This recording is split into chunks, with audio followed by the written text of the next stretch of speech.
Assalamualaikum warahmatullahi wabarakatuh dan salam sejahtera bagi kita semua. Hai teman-teman, jumpa lagi bersama Mbak Widya Lutra. Nah, sebelum kita lanjut membahas video, mohon dukungan dari teman-teman yang belum subscribe, silahkan di subscribe, like videonya, share, dan silahkan tinggalkan komentar setelah menonton video ini. Jangan di skip ya, selamat menyimak. Teman-teman, pada dua video sebelumnya telah dibahas dua jenis simbiosis, yaitu simbiosis mutualisme, di mana kedua individu saling menguntungkan, dan simbiosis komensalisme, di mana satu individu itu diuntungkan dan satunya itu tidak dipengaruhi apa-apa. Nah, sekarang saya akan membahas satu lagi nih, yaitu simbiosis parasitisme. Nah, kira-kira interaksinya seperti apa ya? Yuk kita cari tahu. Simbiosis parasitisme itu yaitu interaksi antara dua makhluk hidup yang berbeda, akan tetapi interaksi ini dapat merugikan yang satu dan menguntungkan yang lainnya, atau simpelnya yang satu untung, yang satu rugi.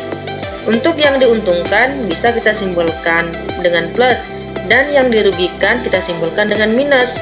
Nah, organisme yang untung itu kita sebut sebagai parasit, sedangkan organisme yang dirugikan itu kita sebut dengan inang. Nah, contoh dari simbiosis parasitisme adalah nyamuk dan manusia. Di sini, nyamuk bertindak sebagai parasit karena menghisap darah manusia untuk bereproduksi. Nah, jadi nyamuk-nyamuk yang menghisap darah itu adalah nyamuk betina ya. Jadi, cuma nyamuk betina yang menghisap darah manusia. Buat apa sih? Jadi dia itu membutuhkan protein untuk menghasilkan sel telur. Nah, manusia di sini dia berperan sebagai inang. Manusia dirugikan karena darahnya dihisap dan juga jadinya gatal-gatal deh karena akibat tusukan dari nyamuk. Selanjutnya adalah tali putri dan tumbuhan inang. Tali putri ini yang warnanya kuning ya. Yang ini jadinya tali putri.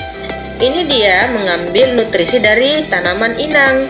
Jadi misalnya kalau ada tali putri nih banyak di tanaman, ini lama-kelamaan tumbuhan inang itu bisa mati.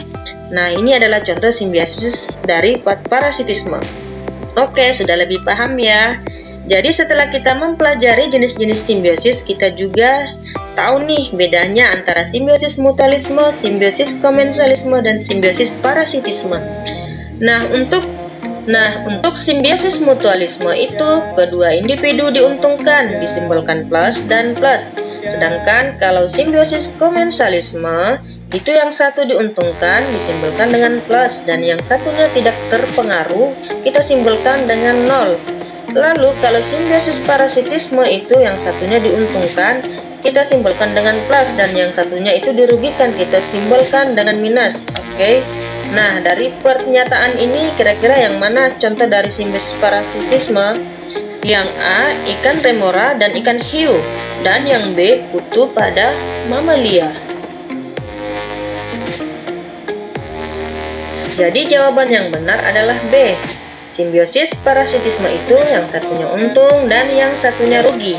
Di sini kutu itu bersifat parasit terhadap mamalia karena dapat menyebabkan gatal-gatal pada kulit mamalia gitu ya. Jadi ini adalah contoh dari parasitisme. Lalu bagian A itu simbiosis komensalisme. Jadi ikan remora itu hanya berlindung di sisi-sisi tubuh ikan hiu supaya terhindar dari predator tanpa mempengaruhi ikan hiu itu sendiri. Nah, teman-teman, sampai di sini pembahasan kita mengenai simbiosis. Jadi ingat ya, simbiosis itu terbagi tiga, simbiosis mutualisme, simbiosis komensalisme, dan simbiosis parasitisme. Nah, teman-teman, jika kalian mengetahui contoh lain dari ketiga simbiosis ini yang belum dibahas di video ini, silakan dituliskan pada kolom komentar. Terima kasih, sampai jumpa di pembahasan video berikutnya.